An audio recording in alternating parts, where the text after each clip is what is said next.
As the media tries to paint the picture of a massive Biden landslide, every visible trend shows a growing groundswell of support for President Donald Trump. With the polls more scattered than a liberal's groupings at the firing range, do our eyes deceive us, or could it be that our trusted media would actually lie to us to benefit the left? We'll examine that after the intro. Never tell them who I am. Well, how dare I'm a man. 6 shooters in both my hands. I'm a cold-blooded brother, a real bad mother. Watch out, honey, here I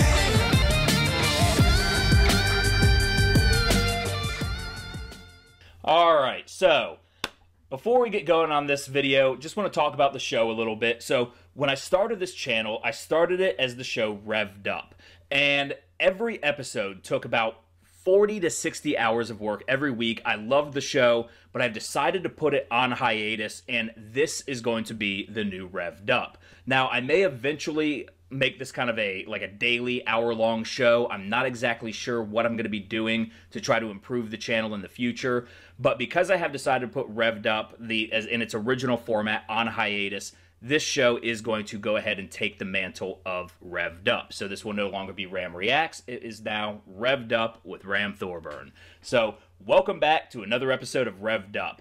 And we have the Democrats here are starting to get pretty nervous as we have yet another instance of former Democratic support flipping to President Trump. So we have this here from the Washington Examiner. Democrats nervous lukewarm Biden reception in Minnesota bodes well for Trump. We have this from Hermantown, Minnesota. Democrats are concerned that a groundswell of support for President Trump outside of Minnesota's Twin Cities may be enough for him to win the state over 2020 Democratic presidential nominee Joe Biden. Biden, the former 2-term president and 36-year Delaware senator, visited carpenter apprentices and other union workers near Duluth on Friday, his first trip to Minnesota in more than 1,000 days, according to the Trump campaign. Yet, despite his team releasing scant details about his itinerary, even to the local press, Republicans outnumbered Democrats at Hermantown's Jerry Allender Carpenter Training Center, worrying those who are opposed to Trump clinching a second term on November 3rd. And we are seeing this time and time again. Typically reliable Democratic voting bases are going more and more in favor of Trump. While they do typically still tend to outnumber, or support tends to lean towards Biden, they are numbers that were reliably Democratic that is being chipped away at by the Trump coalition. So the Republican National Committee and the Minnesota GOP organized roughly 300 people to line Miller Trunk Highway for Biden's stop. So we actually had the Republican National Committee and the Minnesota GOP organizing kind of a counter showing when Biden came to town. So Democrats had less than half that number and told the Washington Examiner they didn't know one another. Some, though, had traveled more than 2 hours from Minneapolis to see their party's standard bearer. So you had more than had more than double the Trump supporters at a Biden rally there to counter the Biden supporters. And of the people who did show up for Joe Biden, they came in from disparate areas. So you had people come in from Minnesota, Minneapolis, St. Paul, which is reliably Democratic, into this region that is growing increasingly pro-Trump. So you have to think that the number of people that were actually from that region that were out there supporting Biden is pretty small. So Tommy Moe, a retired miner from Virginia, Minnesota, predicted that the presidential race in his state would be close again after 2016 Democratic nominee Hillary Clinton defeated Trump by only 1.5 percentage points, which is 45,000 votes, not insignificant. Moe, 65, based his prediction on the number of union workers he knew who felt an affinity to Trump for affinity for Trump because of the China trade deal and his unorthodox approach to politics. And the China trade deal is going to be huge for a lot of blue-collar people because it was the Democrats and Biden as well selling out a lot of our manufacturing base to China, which was costing all of these people their jobs, their livelihoods, their ability to support their families. And then Donald Trump comes in here and he starts threatening tariffs on companies who are going to outsource manufacturing. And he's clamping down on Chinese trade. So it's no surprise that we're starting to see a lot of these blue-collar Democrats all of a sudden saying, Trump's our guy. So we continued. We didn't have a very good turnout, he said. If the Democrats don't get their act together and start getting as fired up as the Republican side is, we need a turnout. Democrats win if they turn out. So it's kind of funny how he really wasn't even able to go on there because I think he just realized how in trouble the Democrats are with this. Now, Lynn Welshinger, 72, noted that some of the attendees didn't even have signs when they arrived at the event. So they came entirely unprepared to really show support for Joe Biden, which makes you wonder if some of these people were paid actors, paid protesters, or I guess they weren't really protesters because they were supposed to be there in support of Biden. But we have heard of Democrats doing this, where they pay people to show up to protests or to show up to political events to show support. And the fact that they showed up, didn't even have signs, didn't look like they were very enthusiastic, makes you wonder whether this was actually even a grassroots showing that did show. Not very good for Biden. So, northern Minnesota has become increasingly conservative, yet much of the Iron Range still backed Clinton in 2016. And I have some interesting news. It's not really news. It happened a couple weeks ago, but it has to do with the Iron Range. But it is the 6th most populous county, and Trump won only 39.7% of the vote there in 2016. His 4th worst showing among the state's 87 counties. So we are talking about a county here that was reliably Democrat in 2016. Well, we have here from the Washington Times, if my computer will... Oh, great. My computer's freezing again. So let's be patient. Thank you, guys. Sorry. I don't know what's been going on with my computer lately, but all of my gear seems to be shutting down at once. So, Minnesota Democratic mayors endorsed Trump, slam Biden as out of touch. So, 6 Democratic mayors from Minnesota's Iron Range endorsed President Trump's re-election Friday, signing an open letter that praised the president as a champion for working-class people and slammed Democrat nominee Joseph R. Biden as out of touch. Yeah. And Donald Trump is the hard hat president.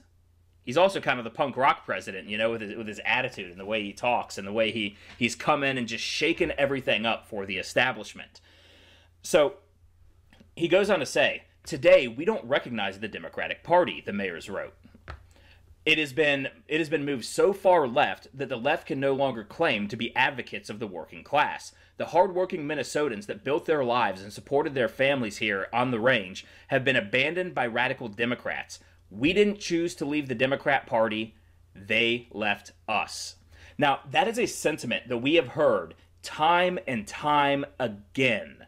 We didn't leave the party left us. And it's not just regions or working class people. Trump is starting to chip away at all of the intersectional support that the leftward lurch of the Democratic Party has tried to pull together as a coalition. It has been the Democrat Party. I hate when they're called the Democratic Party because they seem to be the least democratic party that we've ever had, especially if you look at how they run their primaries. Ask Bernie Sanders about that. But they've tried to use a sort of identitarian politics where they create these intersectional coalitions of support that aggregate to what they hope would be higher than Trump's, which they just typically write off as nothing but straight white males, you know, or boomers, or, you know, the dying breed of American politics being conservatism and the Republicans. But we are seeing now that the intersectional base is being entirely chipped away by Donald Trump, which is kind of funny considering the fact that they have spent the last 4 years trying to convince these people that Trump is a racist, bigot, homophobe, literal reincarnation of Hitler, and that all of his supporters are Nazis. Well, we have here, also from the Washington Examiner, Shoot, again, some of these might take, I don't know why my computer is going so slow here. Black voters pushing Trump to victory with support for Biden 15 points down. And President Trump's support from likely black voters is nearly twice what campaign officials believe is needed to win re-election, and 15 points under the Democratic presidential nominee the level Democratic presidential nominee Joe Biden needs, according to a new survey. The latest John Zogby Strategies EMI Research Solutions poll, which was taken after last week's Republican National Convention that featured several minority speakers, put Trump's support from black voters at 20%. For Biden, it's at 75%. Now, this is actually lower than some of the other polls that we've seen come out. We saw a few months ago, it was Rasmussen, Emerson, and I believe Marist put Trump's black support at between 34 and 41%, I believe. So we have had polls that show Trump's support is even almost double this. Now, Trump's main gain in the black vote has been from black men, who seem to appreciate his more masculine message. Black women still tend to hate Trump pretty resolutely. So for Trump, that is 12 points more than he received in 2016 and 9 points more than campaign officials believe he needs to keep the White House. One senior official recently told Secrets, if it's at 11%, then we win. So if it's at 11%, and I heard Tim Scott once said 15%, but even still, if you've got 20%, kind of game over. And that's with no movement from these other intersectional coalitions that the left has been trying to build over the past 10 years or so. I guess really since the Obama administration. So Paris Denard, the Trump campaign's senior communications advisor for black media affairs, told Secrets it's not surprising to see numerous polls showing President Trump's approval with black voters increasing. After watching both political conventions make their case, black Americans are giving President Trump a second look, and many a first look, exactly, because they are learning more and more about his record of achievement and Joe Biden's old and new policies that work against the black community, coupled with Biden's consistently offensive, bigoted comments. It's true. And one thing that we see, a trend for all of these people who used to be never Trumpers or anti-Trump, who have turned the corner and come back around and said, now we're going to support Trump. There is one key through line, one trend that we see with all of them, and that it's, we started to do our own research. So for the longest time, most of the people on the left, they rely on mainstream media, and they discard any kind of right-wing commentators, YouTube commentators like myself, as not being reliable, as being propaganda, despite the fact that 92% of the mainstream media all parrots the leftist message, which kind of is the definition of propaganda. When you have, I mean, I guess 100% is full-on propaganda. 92% is getting pretty close. But they start to look for themselves, and they start to realize that they've been lied to. A lot of people, all they have to do is watch one Trump speech, and then they say, oh, this is not the man I thought I hated. This is not him. And then they start looking into a few more things, because all it takes is that one crack in the armor of the mainstream narrative, the propaganda machine narrative that they've been fed, for them to start realizing, maybe I do need to look into this more. And that's why it says here, many took a first look, because they just listened to the mainstream narrative the whole way and never actually looked to do their own research. And those who do their own research tend to say, whoa, Donald Trump's my guy. So we also have, it's not just the black coalition or the black community. We also have increasing support from, wait for my computer, guys. Trump's growing support among Latinos threatens Biden's path to victory, and this is from Breitbart. So President Donald Trump's flourishing support among Latino voters is making Joe Biden's path to victory this November all the more difficult. A slew of new polls from both the national level and prime swing states indicates that the incumbent is not only outperforming his 2016 numbers among Latinos, but appears poised to receive the highest share of the demographic since 2004. The trend, which has been noticeable for several weeks, was exhibited over the past week in two different polls. Now, what's kind of funny about we shouldn't be so surprised that the Latino vote is increasingly going towards Donald Trump. Now, a lot of people on the left seem flabbergasted about how this could possibly be because Trump is building the wall and he hates Mexicans and hates Hispanics. Of course, to the left, anybody with brown skin is all the same. They don't understand that Mexicans are not Costa Ricans, are not Guatemalans, are not Colombians. To them, they're just brown people. Because the Democrats are really the racist people. They really are the true racists. But what they also don't understand is that much of the Hispanic community is very religious. They're not into this whole left-wing intersectionality that we are seeing. And also, there are a lot of these Hispanic countries that somehow did go down this left-wing path. You know, the Venezuela path, the Cuba path, Nicaragua path. And so a lot of these people have actually seen firsthand what these left-wing, leftist, Marxist-infused ideas do to a nation. And so they're A, religious, and B, they have the experience with some of these left-wing politics in their home countries. And so it shouldn't really be all that surprising to see them turn around and see Donald Trump and what his message is and say, we're on board with that. So the first poll conducted by Emerson University between August 30th and August 31st by surveying 1,576 registered voters found that in a head-to-head matchup, Trump was favored by 37% of Latinos compared to 60% for Biden. Again, it's not a majority of these intersectional groups, but most of these intersectional groups, and I'm saying intersectional by terms of it could be race, it could be gender, it could be, orientation, whatever. The identity coalitions that the left has created. Trump isn't taking the majority of them, but he doesn't need to take the majority of them. He just needs to chip away at that base that the Democrats have been relying on for years now. So, a similar poll conducted by Quinnipiac University and released last week found that the commander-in-chief taking 36%. So those are fairly on par, 36-37% of the Latino vote nationally to the former vice president's 56%. So they actually have Biden even lower with Quinnipiac. That poll, conducted between August 28th and August 31st, surveyed 1,081 likely voters nationwide. Although both of the polls were conducted shortly after the close of the Republican National Convention, the results closely mirror those found in a Pew Research study released in mid-August. At the time, Pew found that Trump polled at 35% among Hispanic voters to Biden's 63%. If accurate, the results do not bode well for Biden and Democrats. In 2016, former Secretary of State Hillary Clinton received 66% support among Latino voters, compared to Trump's 28%, according to exit polls from the race. Although the figure seems high, it was lower than the 71% that former President Barack Obama received among the demographic in 2017. The drop-off in support, coupled with Trump's populist appeals to blue-collar voters, was significant enough to deny Clinton a victory in the Electoral College.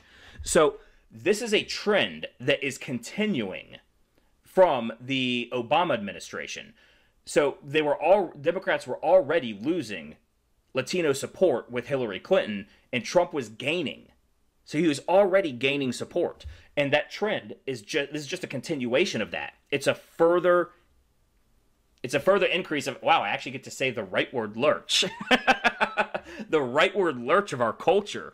Wow. I never thought I'd get to let those words escape my mouth, but here they are. But it's not just the different racial groups. We now have one of the most surprising new polls.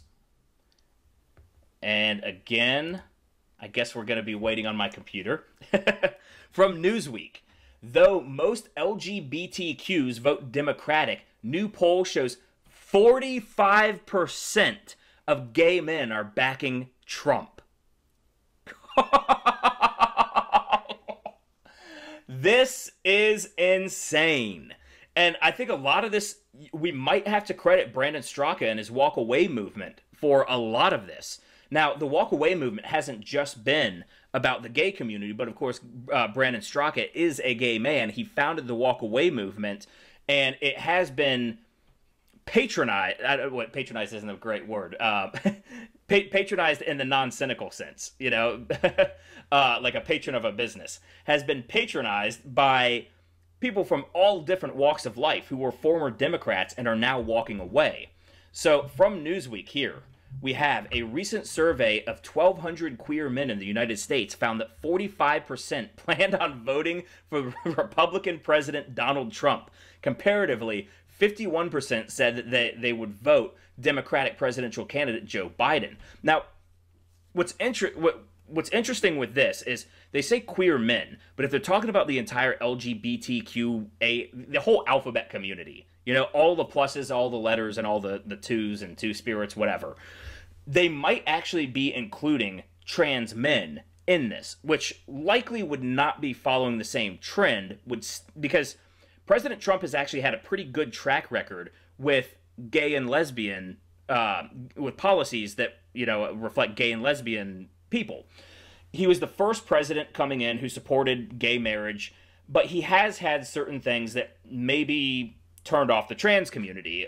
One thing comes to mind being the, what was it, the army ban, you know, or the military ban. You know, he was looking at keeping transgender people out of the military, which does make sense when you think about it, and the fact that up until yesterday, transgenderism was considered a mental disease. And when you have the lives of soldiers on the line, we don't want people with mental disorders or mental abilities, you know, gender dysphoria, you know, potentially getting soldiers killed or ruining operations, because, again, anybody who is being honest with themselves can admit that, you know, and I'm not trying to say this out of some kind of mean-spirited way, but if you can't accept your own gender to the point where you actually think you can become another gender,